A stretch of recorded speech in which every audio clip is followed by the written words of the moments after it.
I know that some of you are still wondering why this revenue source and why right now.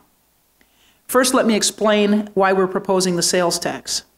There are two large generators capable of addressing the scope of these challenges. These are the property tax and the sales tax. I spoke with each member of our Board of Commissioners personally, and it was quite clear that there were simply no votes, I repeat that, no votes for a property tax increase. Beyond political reality, a property tax increase would be devastating to regions of our county, such as the south suburbs, whose commercial and industrial base has eroded, and residents are now paying a disproportionately high property tax rate in comparison to other parts of the county. Second is the question of timing. We're acting today because Springfield didn't.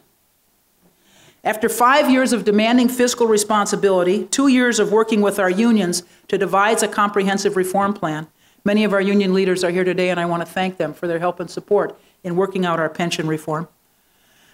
We made many trips to Springfield, and we can no longer wait for their action.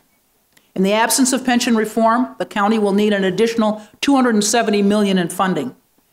Our financial team looked at what was the minimum payment that would solve the $6.5 billion unfunded pension liability within a generation, while seeing payments grow no greater than 2% in the coming years. We literally can't afford to wait. For every month without pension reform, we fall $30 million further behind. $30 million, almost $1 million a day.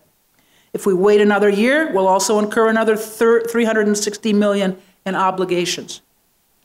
I appreciate that Governor Rauner has expressed to the Chicago Tribune his willingness to support our pension plan, but that isn't a guarantee. And while I'm willing to work with the governor and the legislature to secure pension reform, I refuse to wait and kick the can down the road toward bankruptcy. I will make this commitment. If Springfield can pass our pension reform bill before the end of the summer, we will reevaluate our revenue needs and make the appropriate changes to our sales tax levy in our September board meeting.